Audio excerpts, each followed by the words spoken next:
Hello friends, कैसे हैं आप सब लोग। एक बार फिर आपका स्वागत है। आज हम पढ़ने जा रहे हैं उत्तर आधुनिकतावादी, जो सीरीज हमारी चल रही है उसमें जैक्वस देरिदा को।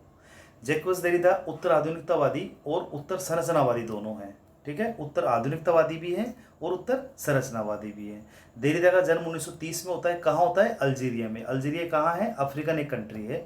और इनकी पढ़ाई कहाँ होती है? ये होती है पेरिस में, मतलब फ्रांस की कैपिटल। देरिदा की जो जो स्टडी होती है वो पेरिस में होती है। जिस चीज़ के लिए जाने जाते हैं वो सबसे इम्पोर्टेंट जो वो है कॉन्सेप्ट, वो है डीकंस्ट्रक्शन थ्योरी या विखंडन का सिद्धांत। ठीक है, तो विखंडन का सिद्धांत, इसको हम सरल भाषा में समझ लेते हैं। देरिदा का विखंडनवाद तत्व मीमांसा का विरोधी है। जो तत्व मीमांसा का कॉन्सेप्ट शुरू में चल रहा था उसका ये विरोध करते हैं। किसी भी संरचना को समझने या उसके पीछे के अर्थ को समझने के लिए भाषा को माध्यम बनाने की जरूरत पड़ती है। कोई भी जो घटना है, कोई भी जो सामाजिक घटना है उसको समझना है तो सबसे पहले भाषा को माध्यम बनाया जाता है।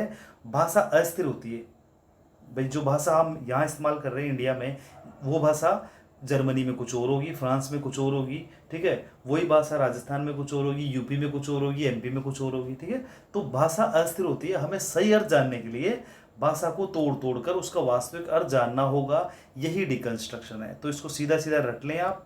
जो लैंग्वेज है, भाषा को तोड़ तोड़ कर उसका वास्तविक अर्थ जानना होगा। यही क्या है? डीकंस्ट्रक्शन या विखंडनवाद है। ठीक है, उसके बाद भाषा के अर्थ के संदर्भ को खोजना होगा।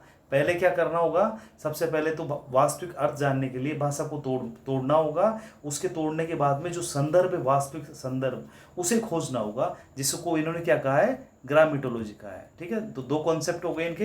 विखंडनवाद का सिद्धांत हो गया और ग्रामेटोलॉजी का सिद्धांत हो गया। ये भी एग्जाम में पूछा जाता है। तीसरी जो चीज़ एग्जाम में पूछी जाती है वो है लोगोसेंट्रिज्म। पूछा जाता है लोगोसेंट्रिज्म का जो कॉन्सेप्ट है वो किसने दिया, तो आंसर हो जाएगा देरिदा ने। ठीक है, वर्तमान में लोगों की भावनाएं प्रतिनिधिपूर्ण हो गई है। जैसे स्टेज पर नाटक प्ले किया जाता है, वह वास्तविक नहीं होता, वो किसी का प्रतिनिधित्व कर रहे होते हैं। ठीक है, तो लोगोसेंट्रिज्म क्या है इसको हम एग्जांपल से समझ लेते हैं।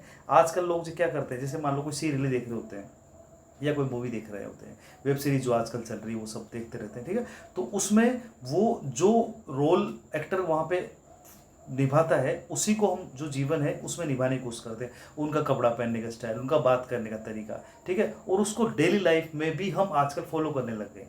ठीक है, और यही क्या है? लोगोसेंट्रिज्म।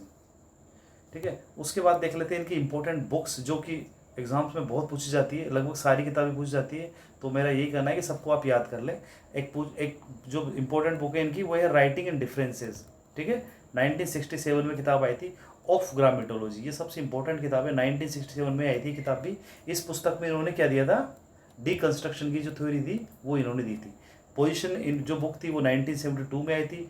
डिसेमिनिया 1972 में आई थी। मार्जिन ऑफ फिलोसफी 1972 में आई थी। ग्लास 1974 में आई थी।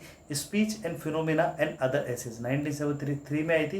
ये भी काफ़ी इंपॉर्टेंट किताब है, इनकी याद करना friends. The truth in planning 1978 में आई थी।